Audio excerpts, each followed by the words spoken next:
My parents stole $60,000 from me to buy my sister a BMW. You've got more money than you'll ever need, my dad said. I sued them. Now they're crying about losing their house. Hey everyone. Before we jump into today's video, I need your help. We've noticed the channel is losing some traction, and subscribing is one of the best ways you can support us. It's quick, free, and it helps us keep bringing you awesome content. Your support means the world. Let's keep this channel growing together.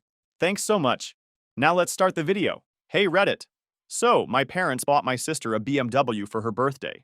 It was weird, because I knew they couldn't afford it. When I checked my accounts, I found out they stole my identity and drained my money. You've got more money than you need while your sister struggles, was my dad's defense. So I sued them and wrecked their lives. Sister said I was bitter. Relatives called me heartless. Here's how it went down. I'm 31 male, a computer engineer at a tech firm in California. 7 years grinding at the same place has pushed my salary to $165,000 post-tax. I have a decent apartment in a decent area.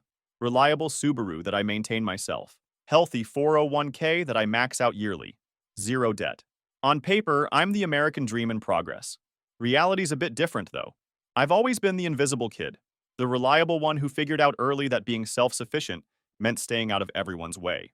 I learned to fix things around the house by age 10, because asking for help meant enduring my dad's sighs and complaints about another interruption.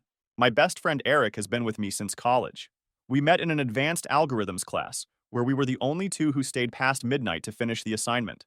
Both of us were running on vending machine coffee and pure determination. He's now a back-end developer at Amazon, and the only person who truly understands my family situation. For years, he's been telling me I need to cut them off. My sister Maggie is 3 years older and has never held a job longer than 8 months. She studied communications at a private university our parents couldn't afford, dropped out twice, then graduated with a 2.4 GPA. She's worked maybe a combined total of 2 years in the decade since college. The rest has been a series of transitions and finding herself phases. Her resume is a graveyard of half-started careers. 3 months at a PR firm until she decided her boss didn't respect her creative vision. 5 months at a marketing agency where she reportedly couldn't handle the toxic culture. 2 months as a social media manager for a local restaurant until she got into a public Twitter fight with a customer. Each failure was always someone else's fault. Growing up, the pattern was clear as day. When Maggie wanted the latest whatever, she'd get it. When I needed basic shit for school, my parents would ask if it was really necessary, or if I could make do with what I had. I never made waves about it. Just kept my head down, worked part-time through high school, then hustled through college. My parents contributed exactly $0 to my education. Freshman year, I lived off ramen and worked overnight security at a warehouse. Then I picked up a second job at the campus IT help desk. Junior year, I landed an internship that paid just enough to cover half my rent. Senior year, I was debugging websites from my dorm at 3 a.m. for clients who paid me in PayPal transfers. I slept an average of 4 to 5 hours a night for 4 years straight.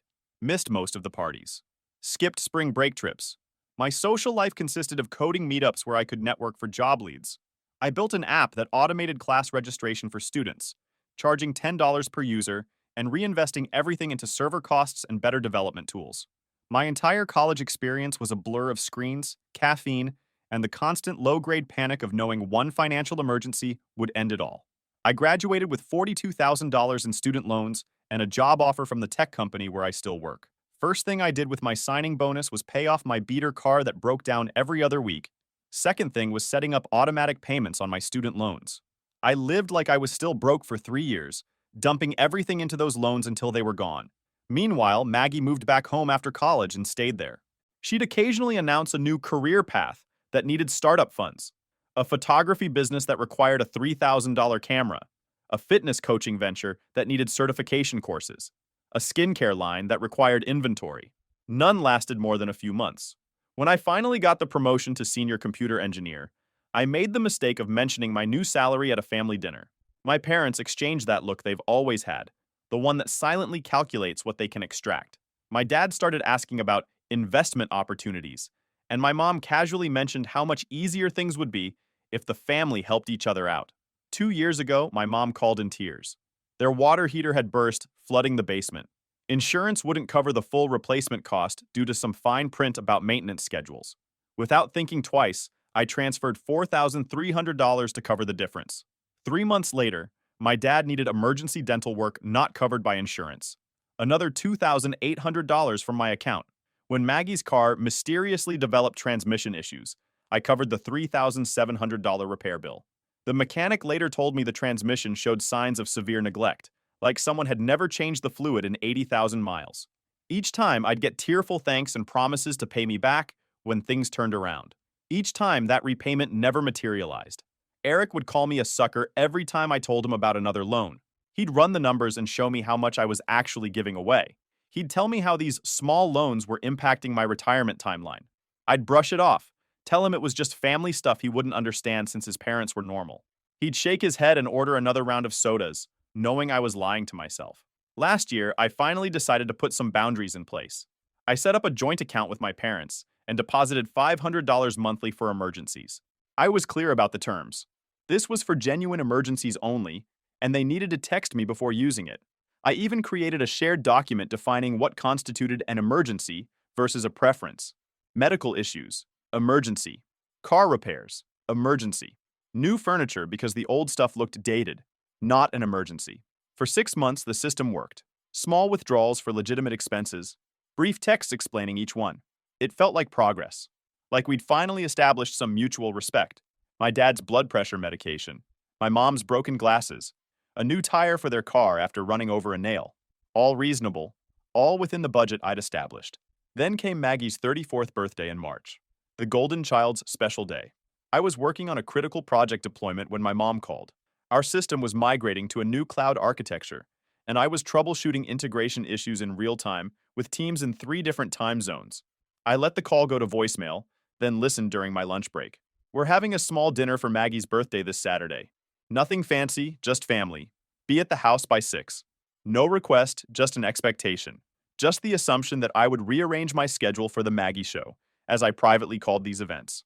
I texted back a confirmation and returned to my code. I showed up at my parents' house Saturday night with a gift. The driveway was full. A gleaming white BMW with dealer plates sat prominently at the front, a massive red bow still attached to the hood. It looked wildly out of place next to my dad's 15-year-old Tacoma and my mom's aging Camry. The bow alone probably cost more than I spend on groceries in a month. Inside, Maggie was holding court in the living room, waving her hands as she described the absolutely transcendent experience of custom ordering her dream car. The gathering wasn't the small family dinner I'd been promised. At least 20 people filled the house. Aunts, uncles, cousins, and friends I'd never met. There was a catered spread in the dining room that must have cost at least $1,500. I placed my gift on the table and found a corner to occupy. Nobody acknowledged my arrival except my cousin Luke, who nodded in my direction before returning to his drink. He'd always been decent to me, the only extended family member who seemed to notice the disparity in how we were treated. My mom eventually spotted me. "There you are! Have you seen your sister's new car? Your father and I decided it was time she had something reliable." I raised an eyebrow. "Must have been expensive." She waved dismissively. "Well, you know, she deserves something nice after everything she's been through." The everything she's been through was a 3-month relationship that had ended when the guy realized Maggie expected him to finance her lifestyle. Dinner was the usual performance. Maggie at the head of the table, my parents flanking her like attendants to royalty. Stories about Maggie's latest ventures, jokes about Maggie's quirky habits, gentle ribbing about how she still couldn't cook to save her life, followed by assurances that it didn't matter because she had so many other talents. I sat silently, counting the minutes until I could leave without seeming rude. Nobody seemed to remember I existed beyond my physical presence at the table. I could have been replaced by a cardboard cutout, and no one would have noticed the difference. The cake came out. Speeches were made. Gifts were opened with theatrical gasps of delight.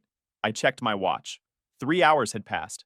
As the party wound down, I made my excuses and headed for the door.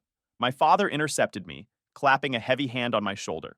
"Son, your mother and I appreciate everything you do for this family. You know that, right?"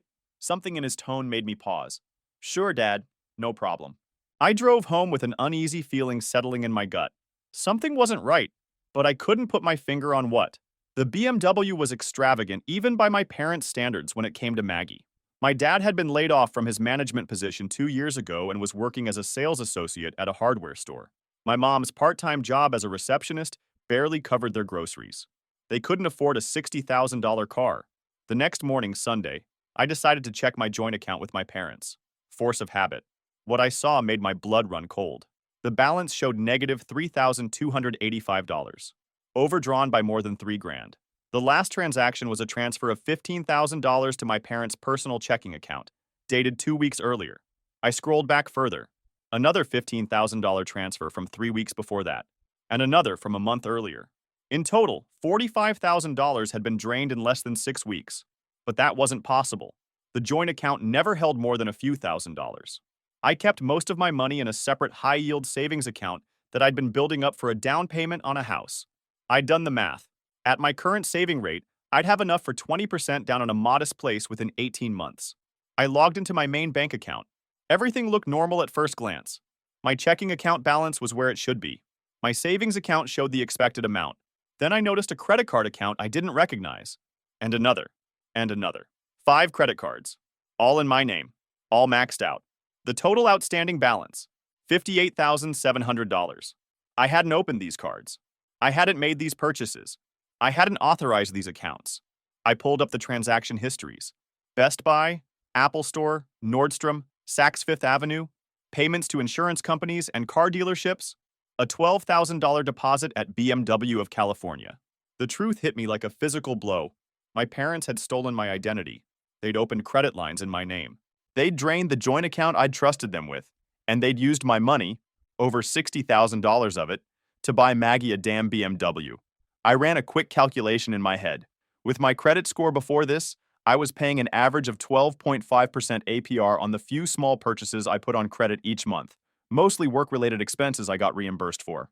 These new cards were subprime, interest rates ranging from 22.9% to 27.4%. The minimum payments alone would be over $1,700 a month, for a car I didn't own, for a sister who probably didn't even have me in her phone contacts. I called Eric immediately. He was at my apartment within 30 minutes, laptop in hand. "This is criminal," he said, scanning through the transaction records. Like actual prison time criminal, not family disagreement territory. He stayed with me all day, helping document evidence and researching legal options. By evening, we had a game plan and a short list of lawyers specializing in identity theft cases. I spent the next 4 hours documenting everything. Screenshots of every unauthorized transaction, copies of statements showing cards opened without my knowledge, records of transfers I never made. Eric helped me create a secure cloud storage account to keep everything organized.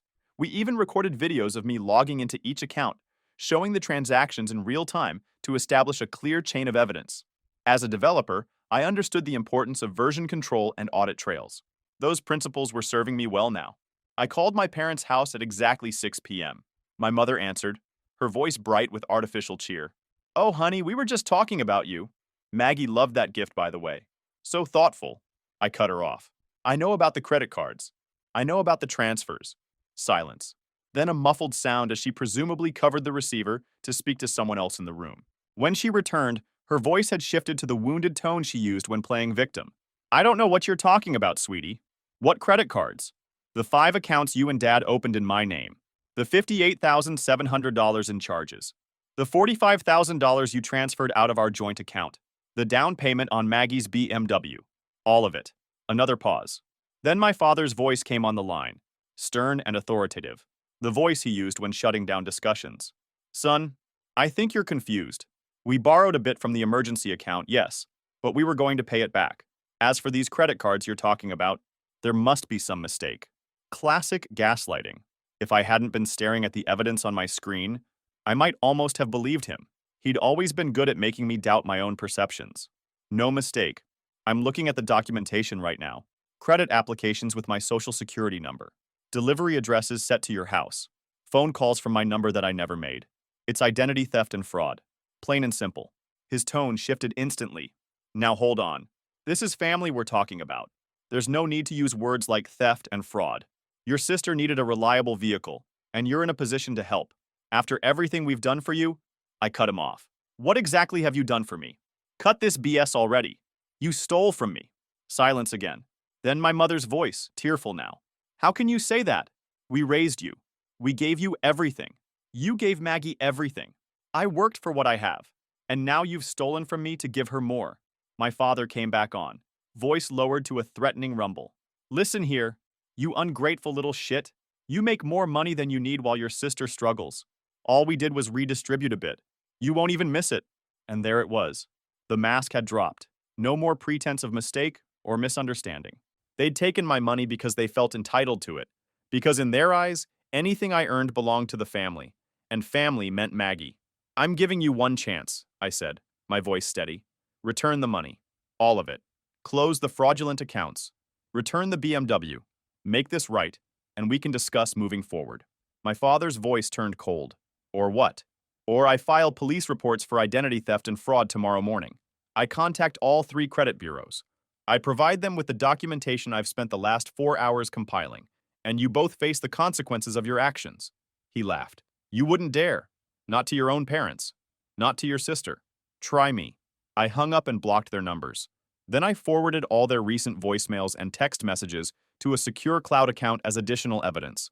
10 minutes later, Maggie called. I let it go to voicemail. Her message was exactly what I expected. You've always been jealous of me. Always resented what mom and dad did for me. Well, guess what? They love me more. They always have. So go ahead and throw your little tantrum. No one will believe you anyway. I saved that message too. Then I made an appointment with a lawyer for 9 a.m. the next morning. The lawyer, Daniel, spent 30 minutes reviewing my documentation while I sat silently across his desk. He was a former prosecutor who specialized in identity theft cases. His hourly rate was steep, $375. But this wasn't a time to pinch pennies. Finally, he looked up and gave me a grim nod. This is one of the clearest cases of familial identity theft I've seen. The evidence is comprehensive and damning. I nodded. What's the process? First, we file police reports. One for identity theft, one for fraud. Then we contact the credit bureaus and the banks to dispute the fraudulent accounts. Simultaneously, we prepare civil action against your parents and possibly your sister if we can prove her awareness and participation. And the likely outcome? He leaned back in his chair. With evidence this clear, criminal charges are almost certain. Financial institutions take identity theft seriously, especially at this scale. Your parents could face felony charges. Restitution would be mandated. There may be jail time, depending on their prior records. I absorbed this without reaction. What about their assets? Depending on the judge, they could face liens, wage garnishment, or forced liquidation to repay what they've stolen. But be prepared. In family cases, many prosecutors will push for probation and restitution rather than incarceration for first-time offenders. They'll likely argue they intended to pay it back. And the BMW? Almost certainly repossessed and sold to offset the fraudulent debt. I nodded again. What do you need from me to proceed? He studied me carefully. Are you certain you want to pursue this? It's your parents we're talking about. Many people in your situation ultimately decide against pressing charges. I'm certain. He nodded once, respect evident in his eyes. Then let's get started. We'll need to move quickly. The sooner we establish you as the victim, the better protected you'll be. The process moved efficiently after that. Police reports filed that afternoon. Credit bureaus notified by evening. Fraud alerts placed on all my accounts. New credit cards issued.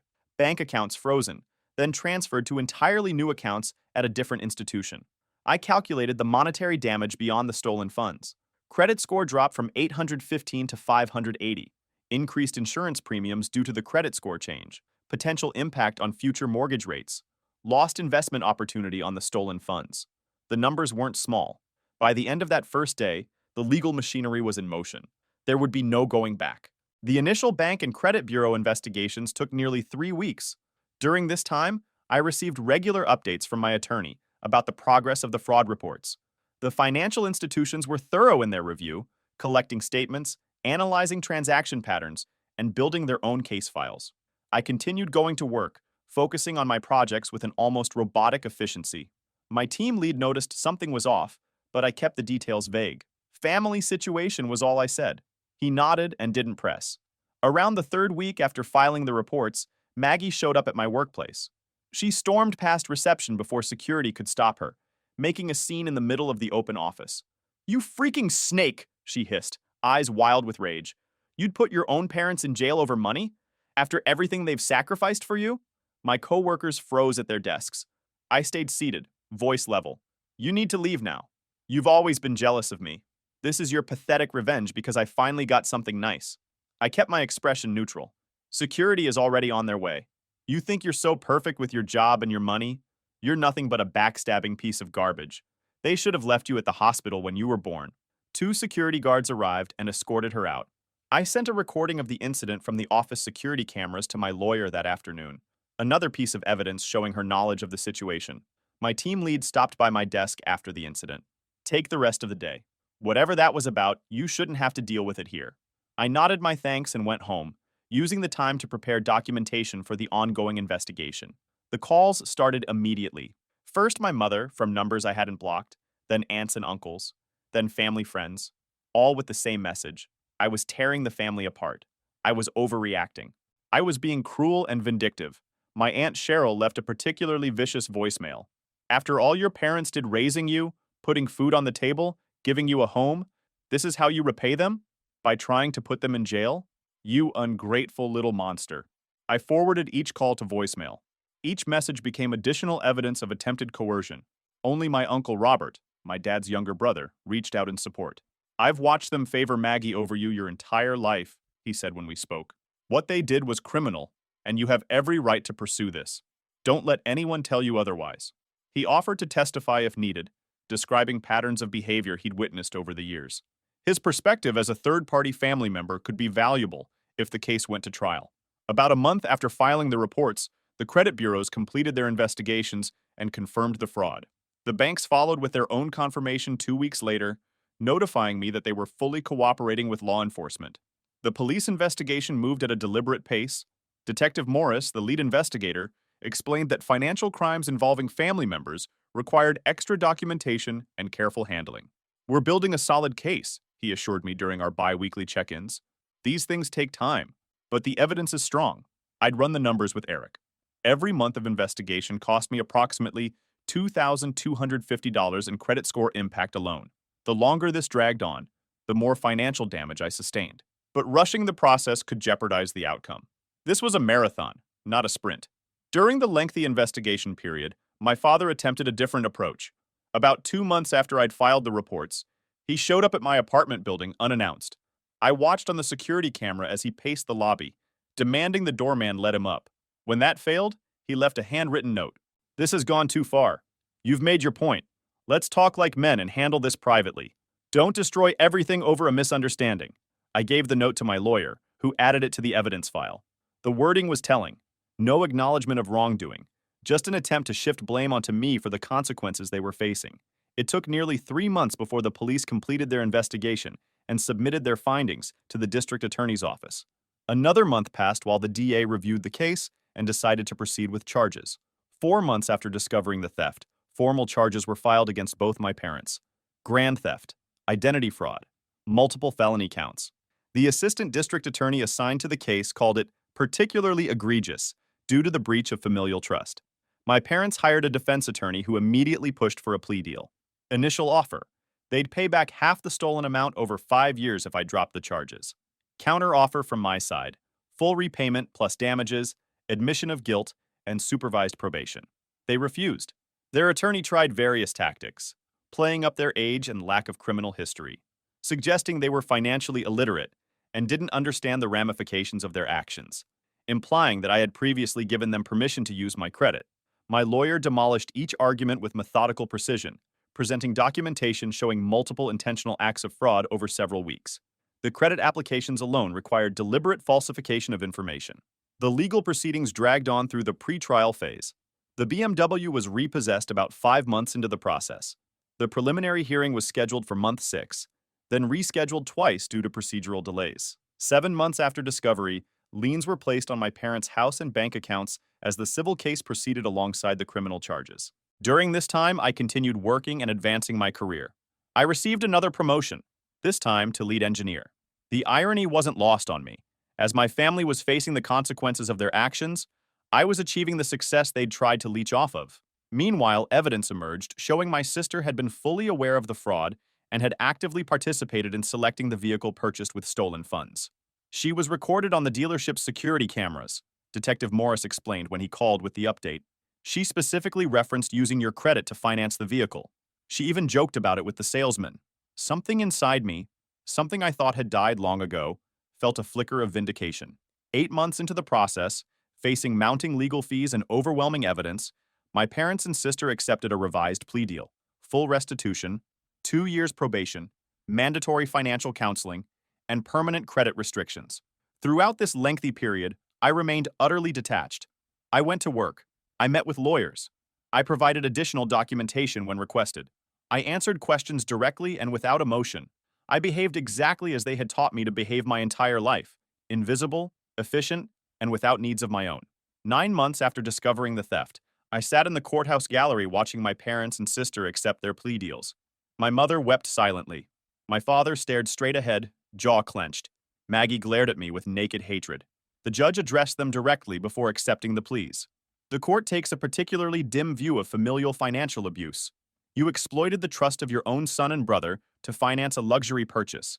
You stole his identity, damaged his credit, and then attempted to manipulate him emotionally when caught. This represents a profound moral failure on multiple levels. The terms were read into the record. Full restitution of $63,400, including legal fees and credit repair costs. 2 years probation. 200 hours of community service each. Financial counseling. Credit restrictions for 7 years. My parents would keep their house, but a lien ensured they couldn't sell it without satisfying the restitution requirements first. Their retirement accounts would remain intact, but half the monthly restitution payments would come directly from those sources. As for Maggie, the BMW was gone. Her credit was destroyed. Her role in the fraud would appear in background checks for the foreseeable future.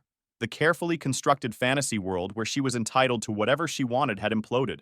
I felt nothing watching them leave the courtroom. No satisfaction, no anger, no grief, just the quiet certainty that I'd finally enforced a boundary that should have been established decades earlier. That night, I received a text from my mother. "We're still your parents. When you've calmed down, we hope you'll remember what family really means." I didn't respond. There was nothing left to say. 2 weeks after the court date, they showed up at my apartment. All 3 of them, standing in the hallway outside my door when I returned from the gym. My mother was crying, my father looked desperate, and Maggie's face was twisted with contempt. "We need to talk," my father said, stepping forward to block me from entering my apartment. "This has gone far enough." I stayed calm. "You're violating the terms of your probation by contacting me." My mother pushed past him, grabbing my arm with surprising strength. "They're garnishing your father's wages. We can't make the mortgage payment. We might lose the house." "Not my problem." Maggie lunged forward, pointing her finger in my face. "You've ruined our lives, you vindictive jerk. Mom and Dad are talking about bankruptcy. My credit score is destroyed. I can't even rent an apartment on my own anymore." I looked at each of them in turn. "Those are the consequences of your own actions. You stole my money and my credit. You bought a luxury car with funds you took from me without permission. This is what happens when you commit felonies." My father's face darkened. "We're your family. You don't do this to family. Family doesn't steal from family. You made your choices. Now you're living with them." My mother broke down completely, sliding to the floor in theatrical sobs. My father knelt beside her, glaring up at me. "Look what you're doing to your mother. Are you happy now?"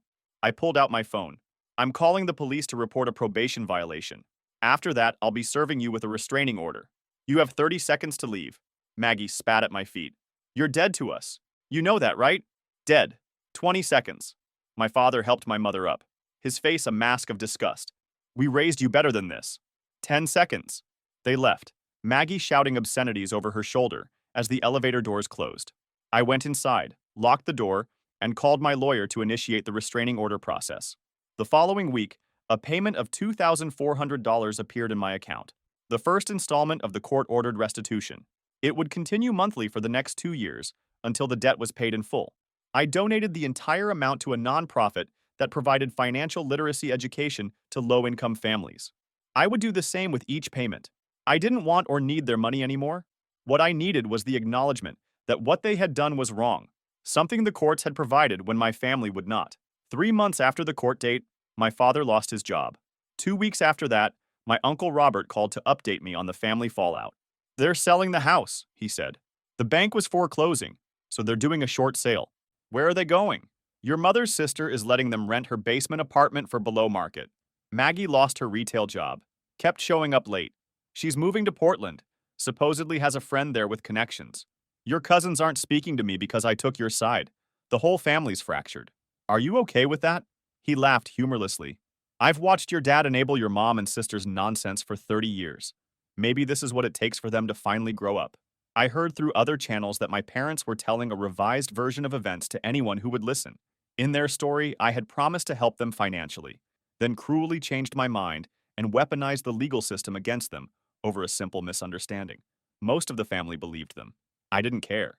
The courts had seen the evidence. The facts spoke for themselves, regardless of the narrative they tried to spin. Eric continued checking in on me regularly, making sure I wasn't wavering or giving in to the guilt trips. Remember, he'd say, what happened to them isn't your fault. It's the direct result of their actions. They're experiencing consequences, not punishment. He was right. My parents and sister had banked their entire lives on emotional manipulation. They'd never anticipated I would treat their theft as the crime it was, rather than another family drama to be swept under the rug. 1 year after discovering the theft, my life has found a new equilibrium. I've changed jobs, moving to a smaller tech firm with better work-life balance and a substantial raise. I've relocated to a different neighborhood, where there are no memories or associations with my former family. I've allocated funds for a down payment on a condo and expect to close within 3 months. My investment portfolio is diversified across index funds, tech stocks, and a small percentage in higher-risk ventures. The restitution payments continue to arrive each month, and I continue to donate them. My credit has been fully restored. The fraud alerts remain in place as a precaution, but there have been no further attempts to access my finances. I haven't spoken to my parents or Maggie since the confrontation at my apartment. Through Uncle Robert, I've heard various updates. My parents had to downsize to my aunt's basement apartment. My father found lower-paying work. Maggie's move to Portland fell through when her friend with connections turned out to be another dead end. She's now living with my parents, working part-time at a coffee shop. The restraining order remains in effect. There have been no violations. Perhaps they finally understand that I'm serious about maintaining boundaries. Or perhaps they've simply moved on to other sources of support. Either way, the result is the same: peace. Uncle Robert checks in occasionally. He tells me my parents have aged a decade in the past year. My mother has developed health issues she blames on the stress of the court case. My father works 2 jobs now. Maggie has cycled through 3 more in the past 6 months. They're barely making the restitution payments. Many people, including some of my coworkers who witnessed Maggie's meltdown, have asked if I regret pursuing legal action against my own family. If I feel guilty for the hardships they're facing as a result of the consequences of their actions. I don't. Yesterday, I received another call from my mother, this time from a number I didn't recognize. I answered without checking the caller ID. Please, she said immediately, recognizing my voice. We can't make this month's payment. They're threatening to put a lien on Dad's car. He needs it for work. Just this once, can you help us? I listened to the familiar cadence of her voice, the subtle manipulations embedded in her words. The same patterns I'd spent 31 years being conditioned to respond to. No, I said quietly. I can't. Then I hung up and blocked the number. Some would call this cold, unfeeling, even cruel. But I've learned an important truth. There is no cruelty in holding people accountable for their actions. There is no coldness in refusing to be victimized again. Eric and I grabbed drinks last weekend. He raised his glass in a toast to having the balls to do what most people only dream about. I nodded and clinked my glass against his. To consequences.